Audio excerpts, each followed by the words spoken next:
I cannot resist Rebel Wilson. If I see that she's in a film, I absolutely have to watch it. I think she's fantastic. She's always funny. When I saw the trailer for Isn't It Romantic, I just thought, yeah, I absolutely need to see this. So there are two reasons why I wanted to see this. The first one is Rebel Wilson, and the second one is my love-hate relationship with rom-coms. On the one hand, I love rom-coms because I think that you can just put the movie on and relax and watch it. You don't need to think because they're very easy to watch.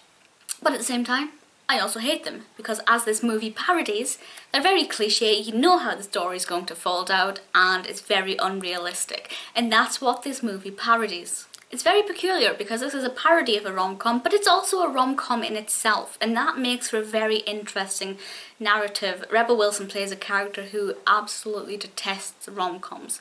She thinks they're pathetic, she hates them, and then she suddenly finds herself in a rom-com.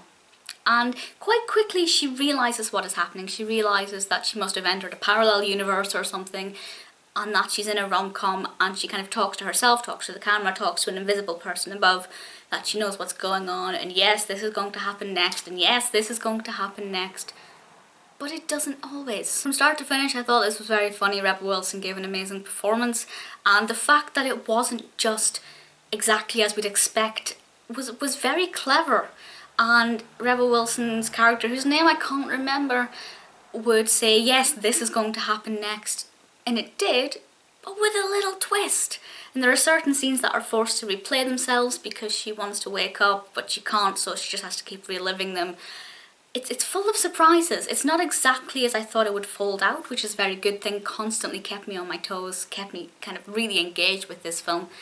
As far as the narrative is concerned, I was very impressed. Not only was the narrative good and the acting great, but visually it was stunning, as one would expect from a rom-com.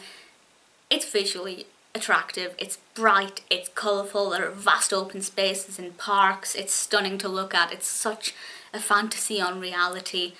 And I think it really plays that to the hilt with the parodic element of it. Visually, looking at it, no complaints at all. Characters, we have a lot of cliche characters, again, as intended with the parody. Some of them were a little bit more surprising than we'd expect. Sometimes it's hard to work out who will be her romantic love interest in this rom-com parody. I won't say who it is. I will keep you guessing if you haven't seen the film. But it was not who I thought, that's what I'll say. The only thing that I'm unsure about with this film is the target audience. I enjoyed it because I used to be obsessed with rom-coms before I discovered the beauty of horror and darkness.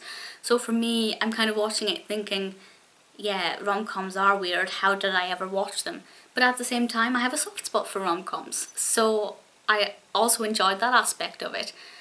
If you hate rom-coms, if you absolutely detest them and have never liked them, even though this parodies the rom-com and makes fun of it, I don't think you would enjoy this film. By all means, watch it and prove me wrong, I would love that. But I think even though it parodies the rom-com, you do actually have to have some kind of interest in rom-coms. Having said that, I would encourage absolutely everybody to give this a watch. It is on Netflix, it is worth the time, and I would love to know what you think of it.